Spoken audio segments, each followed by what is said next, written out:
Mais uma vez, o Aratu On recebe aqui o professor Roberto Pessoa.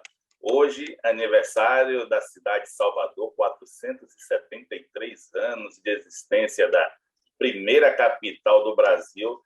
A gente quer conversar com o senhor, professor Roberto, para tirar uma grande dúvida. Existe uma polêmica em torno da data de aniversário, a data de fundação da capital baiana, né?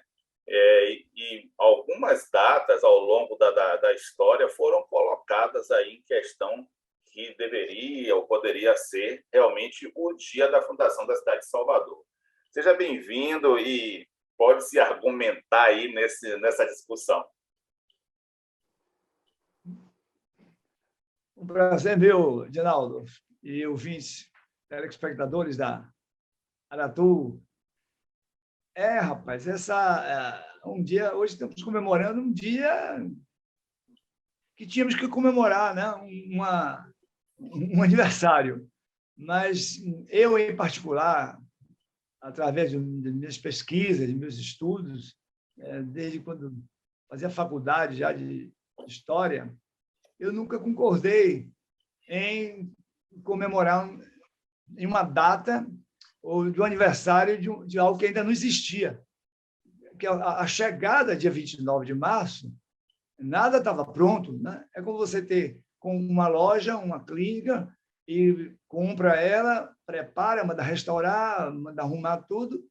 Depois de comprada, de instalada, no dia que você vai começar a trabalhar nela, e aí sim você está inaugurando ela, né?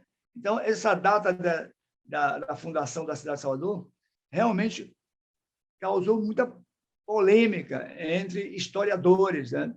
Desde 1923, quando os historiadores baianos resolveram, né, pegar uma data e dizer assim, vamos fazer a data do aniversário da nossa cidade.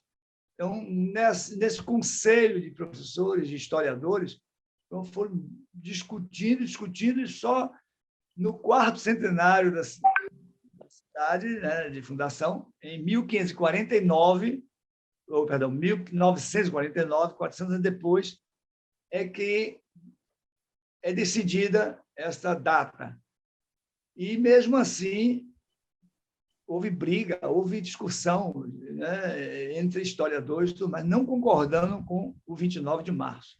Eu, em particular, também não concordo, porque temos outras datas bem mais significativas. Por exemplo, a data da certidão de nascimento foi o dia que o rei de Portugal, o Dom João III, assinou o regimento real para a fundação da cidade, que foi dia 17 de dezembro de 1548.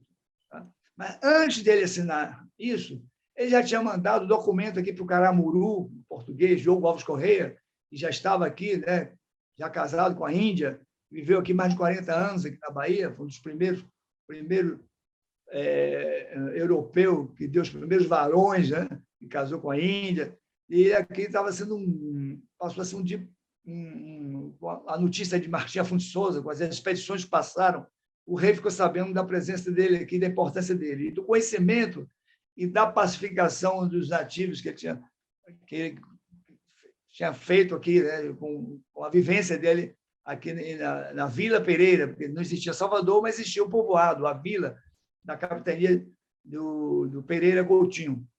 Então, o rei de Portugal já ficou sabendo disso. Em outubro, antes do regimento, ele já mandou uma missiva, uma carta, que chegou em mãos do Caramuru no dia 7 de janeiro de 1549, pedindo que recebesse o pessoal, que organizasse, né, uma recepção e que se providenciasse alimentos, tal, que ele iria um porta-voz dele e tudo mais, que ele ia ser retribuído, já convocando ele para trabalhar com a recepção da comitiva da fundação da cidade. E recebeu o Tomé de Souza, o primeiro governador-geral. Por 15 dias, eles moraram a bordo, todos os tripulantes, né? Com exceção do governador e do capitão, dos cargos de confiança. E aí, só começaram a trabalhar mesmo, a primeira estaca fincada na Salvador para a construção foi no dia 1º de abril. Então, depois de um mês, 1º de maio, os primeiros salários são pagos. O pessoal que trabalhou, convocado, eles receberam. Então, tem historiadores que é o 1º de maio. 13 de junho foi a primeira festa oficial abençoando a Igreja Católica, que foi Corpus Christi, e já se comemorava bem em Portugal, o país católico, e o padre Manuel da Nóbrega, esse dia, 13 de junho, dia de Corpus Christi, de 1549, a cidade já estava pronta praticamente, vamos dizer assim, com 75 dias de trabalho, de construção, todos já estavam morando, já havia Câmara. Então, a Casa da Câmara e Cadeia foi abençoada pela Igreja Católica nesse dia, 13 de junho. Então, professor, então, a gente tem aí várias datas significativas em questão. A data da feitura do regimento, ainda no ano anterior ao que é considerado a data de fundação, ainda em 1548, né? A certidão de nascimento, né? Sim. A gente tem aí o 29 de março de 1549, a gente tem o 1º de abril, o 1º de maio e o 13 de junho, cada um com as suas respectivas histórias. 1º de novembro, dia de Todos os Santos. E o 1º de novembro. Então, chegou Américo Vespuccio aqui, né, no descobrimento da Baía de Todos os Santos. E houve também... De qual ano? O anterior ou 549? De 1549. De 49. Meses depois. E baseado... Nesse dia 1º de novembro, além de ser o aniversário da Baía de Todos os Santos, foi um ano que, de fato, o Tomé de Souza tomou a posse como governador-geral. E até então ele estava um capitão-mor, né? Uma pessoa importante, o capitão-mor. Mas a oficialização foi dia 1º de novembro, como governador-geral. E dia 1º de novembro, dia católico, né? Um feriado católico, dia de Todos os Santos, e a Igreja abençoou, quer dizer, a Câmara dos Vereadores, a política do Brasil nesse dia. Quer dizer, oficializou uma bênção católica, o país era oficialmente católico. Então, muita gente também, historiadores e católicos, optam, né, acharam e acham ainda que a festa deveria ser no dia 1º de novembro ou no dia 13 de junho, né, pela questão católica e tal. É muito polêmica. Agora, o que eu digo é assim, 29 não existia. Como é que vamos comemorar o aniversário, algo que não existia ainda? Foi a data da chegada, né? É a data da chegada aqui, mas não existia, Salvador não existia. Dentro desse processo histórico, qual dessas datas para o senhor é a mais coerente para se adotar como data de aniversário da cidade? Eu sou a favor mais do dia 13 de junho, dia do Corpus Christi, foi a primeira festa, porque já que todos eram católicos oficialmente, e é o dia que a Câmara da política está toda instalada e a cidade já está relativamente pronta, né, para a vida, né, o cotidiano de uma cidade em si. Então, 13 de junho, para mim, é a mais coerente, a mais, digo assim, quando a cidade já está pronta. Inclusive, né? Festa do aniversário. Né? Inclusive, como o senhor acabou de falar, quando a Câmara já está pronta, quer dizer, então, que você tem uma região emancipada politicamente, né? Com certeza, exatamente.